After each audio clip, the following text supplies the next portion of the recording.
आप देख रहे हैं जी संगम फॉलोअप। मैं हूं आपके साथ आशुतोष चतुर्वेदी। दिल्ली के निजामुद्दीन एरिया में बारापुला फ्लाईओवर के पास आज सुबह 21 साल के युवक को गोली मार दी गई। गंभीर रूप से घायल युवक को अस्पताल में भर्ती करवाया गया है। प्रत्यक्षदर्शियों के मुताबिक बाइक पर सवार 2 नकाबपोश लोगों ने युवक पर 2 राउंड फायरिंग की, जिसमें एक गोली युवक के पेट में लगी। आपको बता दें कि कुछ वक्त पहले ही पीड़ित की मां ने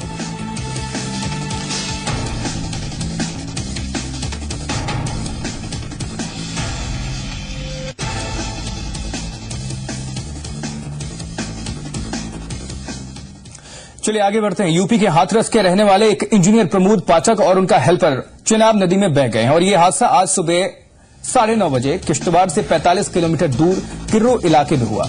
रहने वाले दोनों शख्स Chenab valley power project corporation limited के कर्मचारी थे और दोनों ही प्रोजेक्ट के प्रस्तावित निर्माण क्षेत्र में चट्टान के परीक्षण संबंधी काम से जुड़े हुए थे। पुलिस और बचाव दल घटनास्थल पर पहुंच गए हैं, लेकिन अब तक शव नहीं मिल पाया है।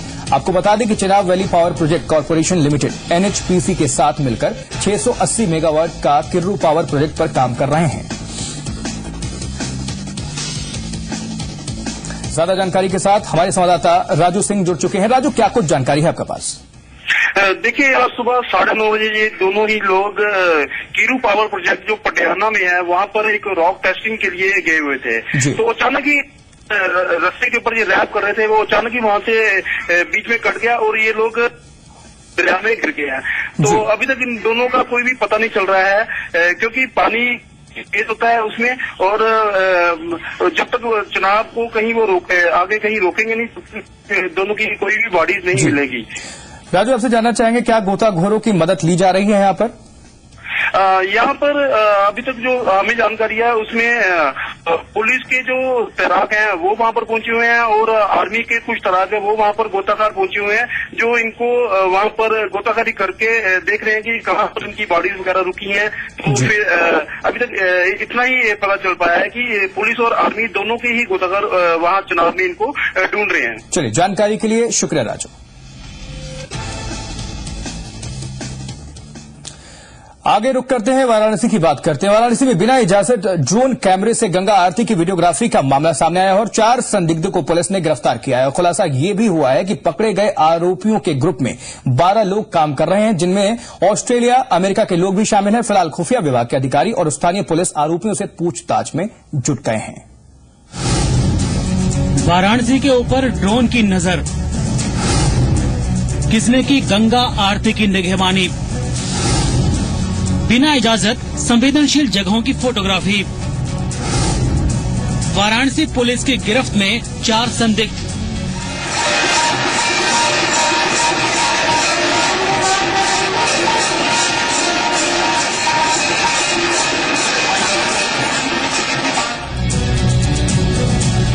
गुरुवार शाम वाराणसी में बिना इजाजत संवेदनशील जगहों की वीडियोग्राफी करते हुए पुलिस ने 4 संदिग्धों को गिरफ्तार किया।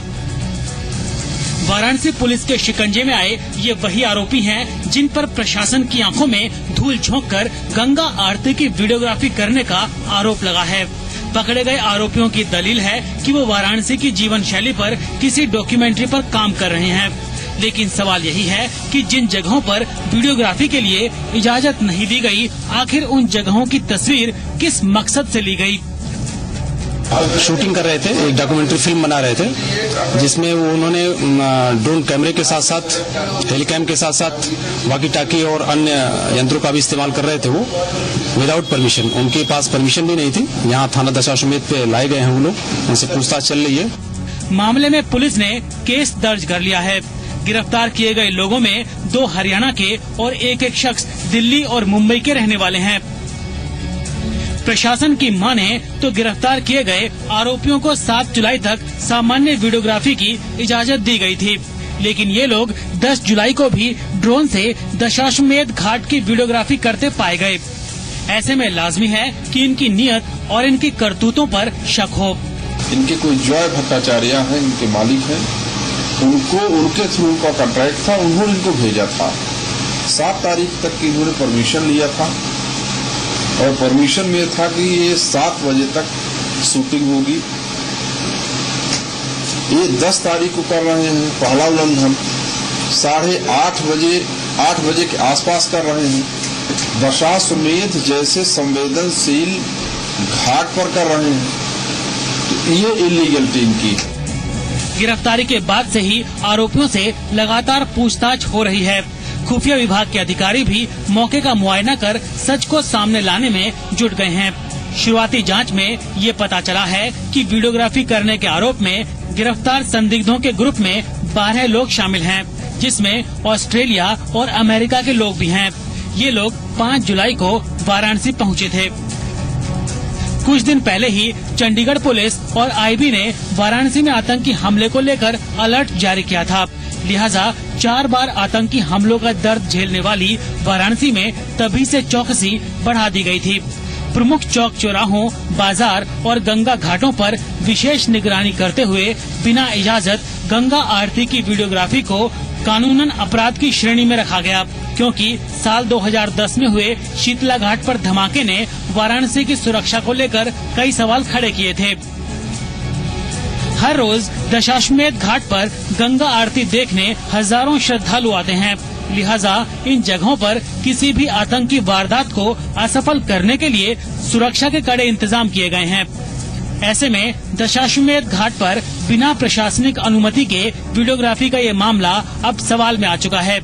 सवाल ये है कि वीडियोग्राफी करने वालों का मकसद क्या है और आखिर क्यों उन्होंने नियमों की अनदेखी करते हुए संवेदनशील जगहों की निगरानी की।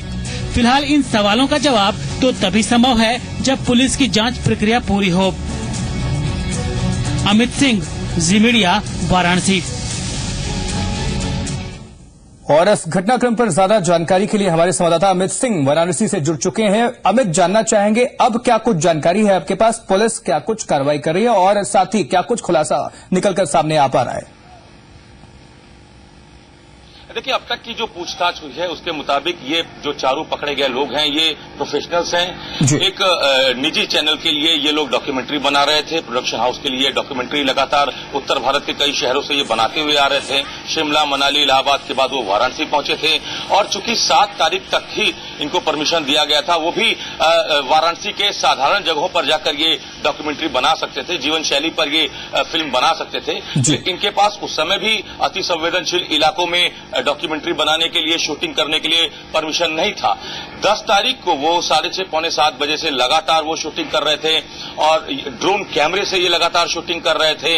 इसके अलावा वॉकी टॉकी उनके पास से बरामद हुई है। तो फिलहाल जो चारों गिरफ्तार हुए लोग हैं, पूछताछ में ऐसा कोई पुख्ता सबूत हाथ नहीं लगा है, कोई ऐसी जानकारी नहीं मिली पुलिस को जिससे आतंकी घटना या फिर जासूसी कांड को सामने रखकर पुलिस आगे बढ़ सके। फिलहाल जो 2 महत्वपूर्ण धाराएं लगाई गई हैं, एक अति संवेदनशील इलाके में बिना परमिशन जाके शूटिंग करने की और दूसरा जो स्ट्रिक्टली प्रोहिबिटेड जो चीजें हैं उसको लेकर वो अति संवेदनशील इलाके में पाए गए हैं। तो इसी नजरिए से फिलहाल अभी जांच आगे बढ़ रही है। कुछ भी ठोस अभी पुलिस के पास। अमित, अगर दूसरे पहलू पर भी गौर कर लें, जो कि ये दलील दे रहे हैं कि ये निजी टेलीविजन के लिए जो है कवरेज कर रहे थे, फिर भी अगर परमिशन नहीं मिला तो इसका ये उल्लंघन इन लोगों ने किया है। साथ ही आपसे जानना चाहेंगे कि कुछ विदेशी लोगों के भी इसमें शामिल होने की खबरें मिल रही हैं। देखिए, इनकी पूरी की पूरी एक टीम है, करीब 2 दर्जन लोग हैं उसमें, जिसमें 8 ऑस्ट्रेलिया और अमेरिका के भी लोग शामिल हैं। तो पूरी की पूरी टीम निकली हुई है उत्तर भारत के महत्वपूर्ण शहरों में डॉक्यूमेंट्री बनाने के लिए।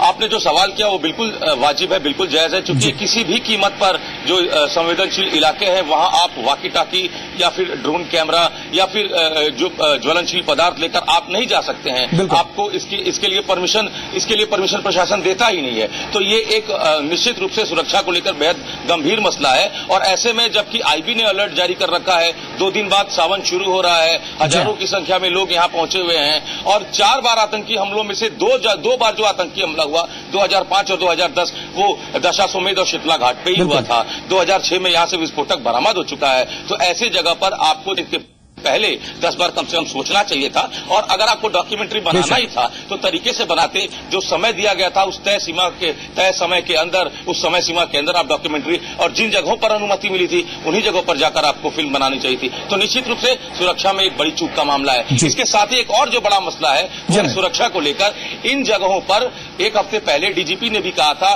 गृह सचिव की तरफ से भी लगातार ये कहा गया कि वाराणसी, अयोध्या और मथुरा यहां पर सुरक्षा को लेकर बेहद चाक चौबंद व्यवस्था की जाए। लेकिन जिस तरीके से ये लोग, एक और छोटा सा सवाल आपसे करना चाहेंगे अमित, कि एडीजी से जब इस बाबत सवाल पूछा गया और आगरा में जब प्रेस कॉन्फ्रेंस किया जा रहा था तो उन्होंने पीसी को ही रद्द कर दिया।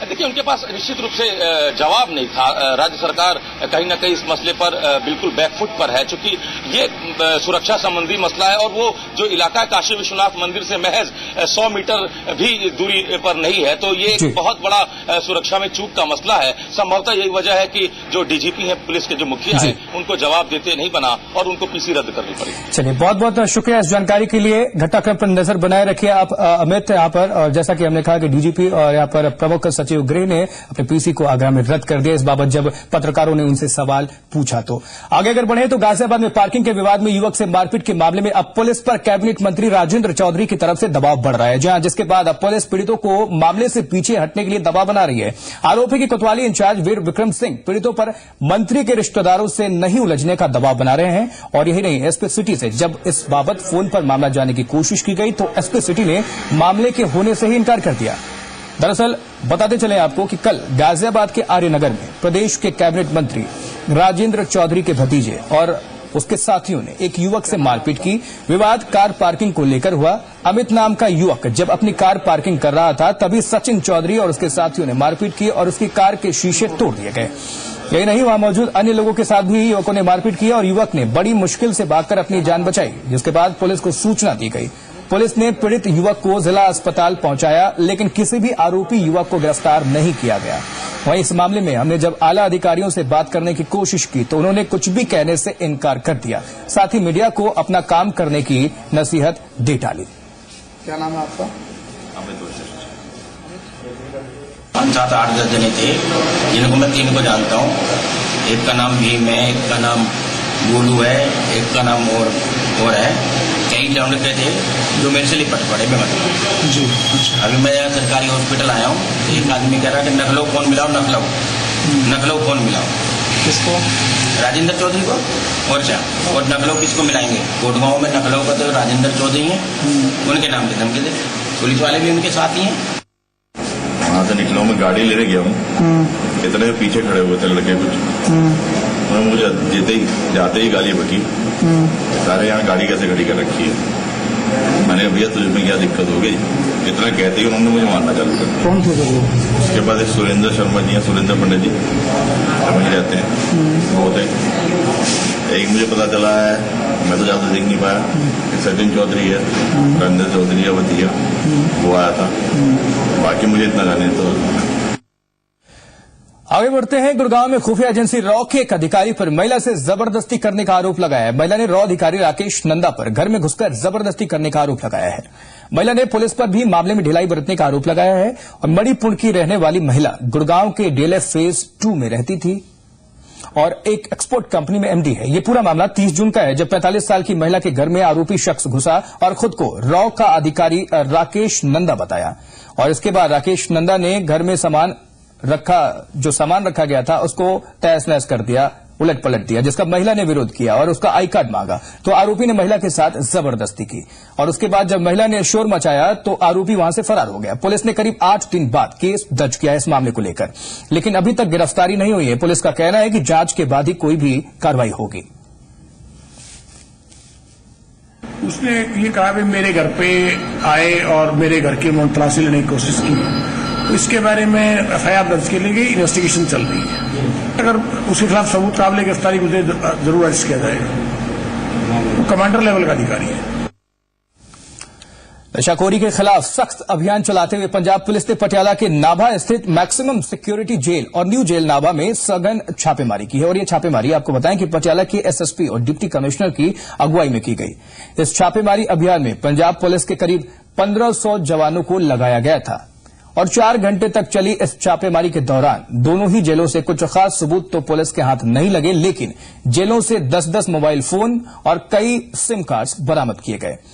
दरअसल ये छापेमारी उस मामले के बाद की गई है जब मोहाली की एक अदालत में पेशी के दौरान धीरज बत्ता नाम के एक आरोपी ने पंजाब की जेलों में नशाखोरी के नक्सस का सनसनीखेज खुलासा किया। एक मामले में आरोपी धीरज बत्ता ने जज के सामने स्मैक की पुड़िया पेश की और ये आरोप लगाया कि उसने स्मैक जेल कर्मचारियों से पैसे देकर खरीदी है। गौरतलब है कि पिछले कुछ मामलों की तफ्तीश में यह खुलासा हुआ था कि पंजाब में नशे के कारोबार ने अपनी जड़ें मजबूती से जमा ली हैं।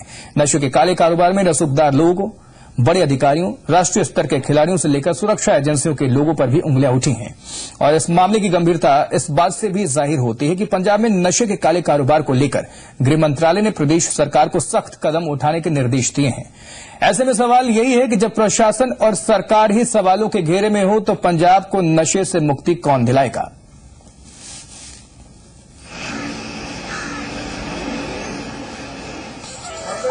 उनकी फोर्स सीगी ते ਉਹਦੇ ਨਾਲ ਜਿਹੜਾ ਦੋ ਜਿਨ੍ਹਾਂ ਦੀ ਸਰਚ ਕੀਤੀ ਗਈ ਆ ਕੁਝ ਐਸਐਸਪੀ ਸਾਹਿਬ ਦੀ ਇਹ ਸਰਚ ਕੀਤੀ ਗਈ ਆ ਤੇ ਦੋ ਜ਼ਿਲ੍ਹਾ ਚੋਂ मोबाइल ਤੇ सिम बरामद ਹੋਇਆ जिन्हां ਦੀ पर्चे दर्ज करके इन्वेस्टिगेशन की जा रही है। और इससे पहले पंजाब में बड़ी नशाखोरी को लेकर एनसीआरबी समेत कई स्वयंसेवी संस्थाओं के हवाले से जो आंकड़े सामने आए हैं वो हैरान करने वाले हैं। जहां पंजाब की 70% आबादी नशे के दलदल में धंसी हुई है। भारत में नशाखोरी के मामले में नागालैंड के बाद पंजाब दूसरे स्थान पर है। पंजाब में 2000 करोड़ से ज्यादा का कारोबार होता है। पंजाब में सालाना 29 करोड़ शराब की बोतल्स की बिक्री होती है और हर दिन 365 से ज्यादा हेरोइन के पैकेट खरीदे और बेचे जाते हैं। पंजाब में 62% नशा करने वालों की उम्र 18 से 24 साल की है। आगे झारखंड में एक हैरत अंगेज मामला सामने आया है और यहां के बोकारो की एक पंचायत ने एक 10 साल की बच्ची की जिंदगी के साथ खिलवाड़ किया है। मुखिया ने मासूम के भाई की करतूत की सजा बच्ची को दी और उसे दरिंदे के हवाले कर दिया।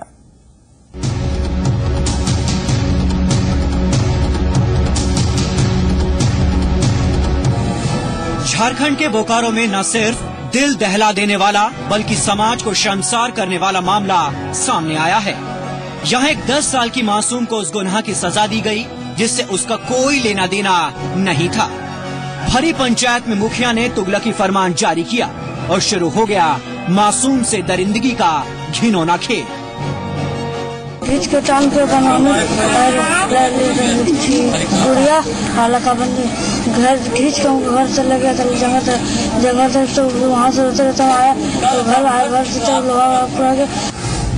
अब हम आपको बताते हैं कि आखिर ऐसा क्या हुआ जो इस मासूम को इतनी बड़ी सजा दे दी गई। मामला बोकारो के गोमिया थाना क्षेत्र के गुलगुलिया घोड़ा बस्ती का है, जहां नशे में धुत बच्ची के 14 साल के भाई ने अपने पड़ोसी के घर में घुसकर उसकी पत्नी से छेड़छाड़ की। पड़ोसी ने सुबह इसकी शिकायत समाज के मुखिया घोषाल पासी से की, जहां मुखिया ने पंचायत में छेड़छाड़ करने वाले लड़के की 10 साल की बहन के साथ पीड़ित युवक को रेप करने का फरमान सुना दिया। फिर क्या था, बच्ची रोती रही लेकिन किसी ने उसकी एक ना सुनी। पुलिस सबको मिल के ला दिया जंगल तरफ छोड़ दिया। उसके बाद इसको नकाबंदी लड़की को रेप कर दिया जंगल तरफ तो रेप कर दिया लड़की को। घटना के बाद बच्ची की मां गोमिया थाने पहुंची और पूरी आपबीती पुलिस के सामने रखी, जिसके बाद पुलिस ने दोनों आरोपियों के साथ ही मुखिया घोषाल पासी को भी गिरफ्तार कर लिया है। इधर पुलिस ने बच्ची का बयान दर्ज कर आगे की कार्रवाई शुरू कर दी है। हम सबों को आगे आना चाहिए ताकि उनके मानसिक और ये शैक्षणिक आर्थिक स्थिति में सुधार हो सके। इंसानियत को शर्मसार करने वाली इस घटना के बाद बयानबाजी का दौर भी शुरू हो चुका है। मामले की चौतरफा निंदा से लेकर दोषियों को कड़ी सजा देने तक की बात की जा रही है, लेकिन इस बात का जवाब किसी के पास नहीं कि आखिर कब तक हमारे देश में लड़कियां इस तरह के जुल्म सहती रहेंगी। मृत्युंजय मिश्रा, जी मीडिया, बोकारो। इस तरह की शर्मसार करने वाली घटना जो है समाज को सोचने पर कहीं ना कहीं मजबूर करती है कि आखिर कहां जा रहे हैं हम, किस दिशा में जा रहे हैं, 21वीं सदी में हम जीने की दम भर रहे हैं, लेकिन सोचना होगा नए सिरे से। इस बुलेटिन में इतना ही। आप जुड़े रहिए जी संगम के साथ, खबरें लगातार जारी हैं।